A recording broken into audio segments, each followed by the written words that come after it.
Hey,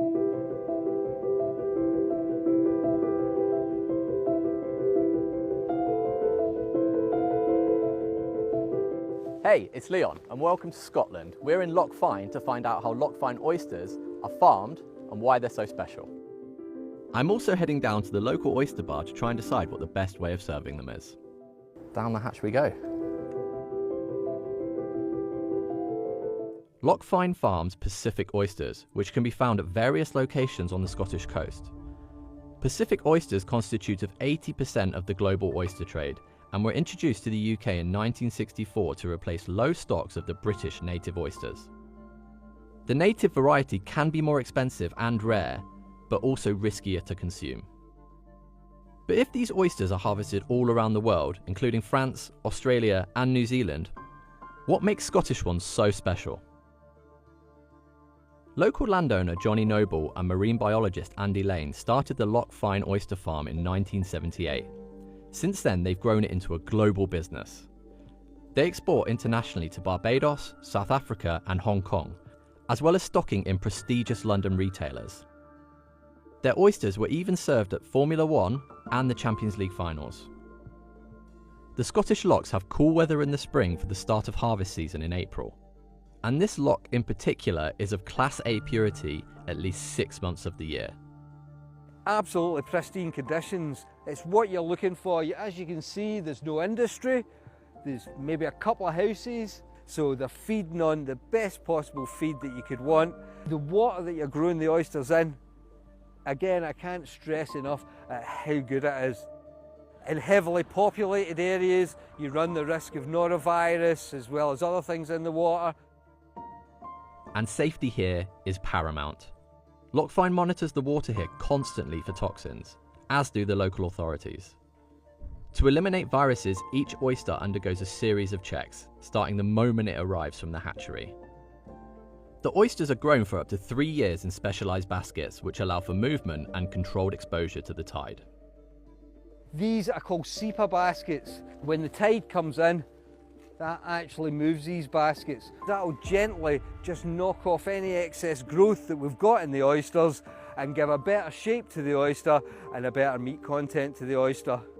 And these trestles at the low tide mark, twice a day, no matter what the weather is, they are out of water and have got to keep themselves shut. That gives them a stronger muscle. And this process also affects the experience of enjoying an oyster. By regulating their size to about 120 grams for the largest and 65 to 75 grams for the smallest, they can ensure the correct oysters go for cooking and the others are more appropriate for an enjoyable mouthful. The water also affects the flavour of the oyster. By growing the oyster in a loch with lower salt levels, you get a more pleasant salinity.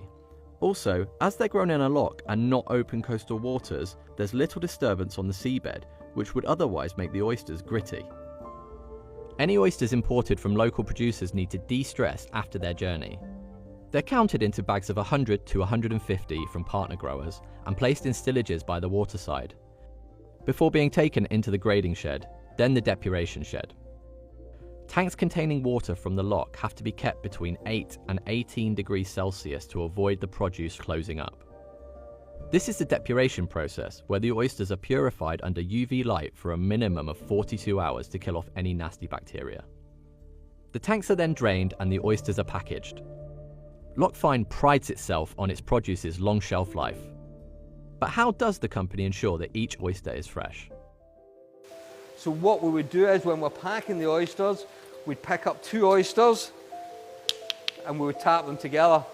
2 oysters getting tapped together should sound like 2 stones getting tapped together. And what that means is you've got a good healthy oyster that is going to last. Now if an oyster's gaping like that, that means it's dead. Okay, it's not like mussels. With mussels you can give them a little tap and the mussel will shut back over again absolutely fine. If oysters gape, then that's them. The nearby Loch Fyne oyster bar sells them for £2 or $2.44 each. Just so good at our oysters. Our oysters are, I get them every day, 5 days a week. My oysters come in sometimes 6 days a week. They're just from over there, across the loch, and you can tell how fresh they are. But do they taste as good as they look? I'm going to go for it without anything on it first because I just really want to get a taste of what the oyster actually tastes like. It's actually really subtle.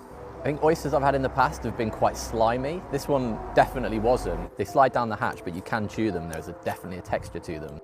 The oysters here are served with this onion vinegar, so I'm going to squeeze a bit of lemon and then have the onion vinegar one.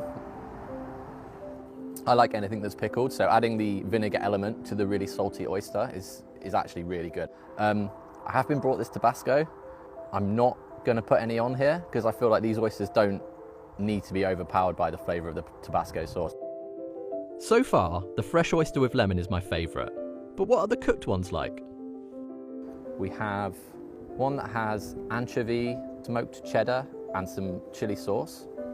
And then this is just garlic, cheese, breadcrumbs. This is so early in the morning to be eating oysters. I absolutely love anchovies. I've never had one on an oyster, so it works.